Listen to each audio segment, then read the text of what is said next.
Shalom Bapak Ibu Saudara yang dikasihi Tuhan, selamat pagi, senang bisa menyapa kita kembali di pagi hari ini.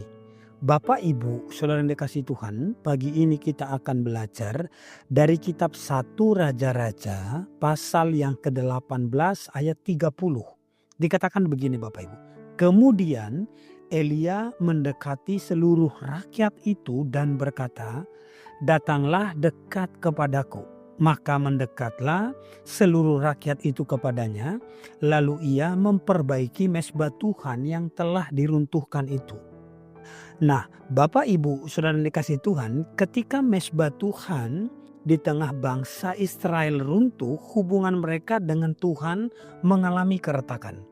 Tindakan Elia memperbaiki mezbah bukan sekedar usaha fisik, tetapi simbol dari panggilan untuk kembali pada hubungan yang sejati dengan Tuhan. Bayangkan seorang pria menemukan jam tangan antik milik kakeknya yang rusak. Jam itu sudah bertahun-tahun tidak digunakan. Dengan kaca yang retak, tali yang putus, dan mesin di dalamnya tidak lagi berfungsi. Meskipun terlihat tak berguna, pria itu tahu bahwa jam tersebut adalah warisan berharga yang mengingatkan pada kasih dan nilai-nilai dari kakeknya. Dengan tekad, ia membawa jam tersebut ke tukang reparasi.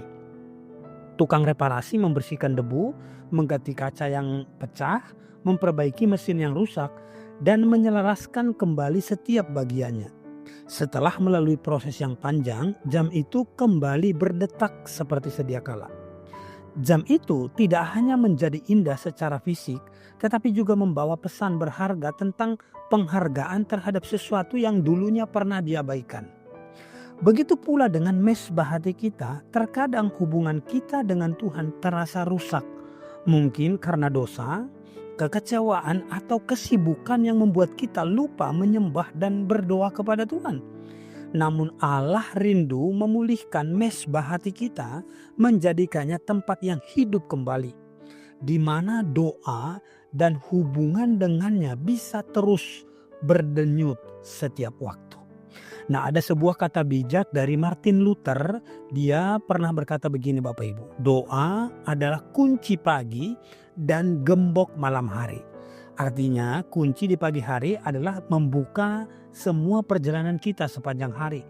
Dan gembok di malam hari artinya sebelum kita mengakhiri perjalanan kita sepanjang hari.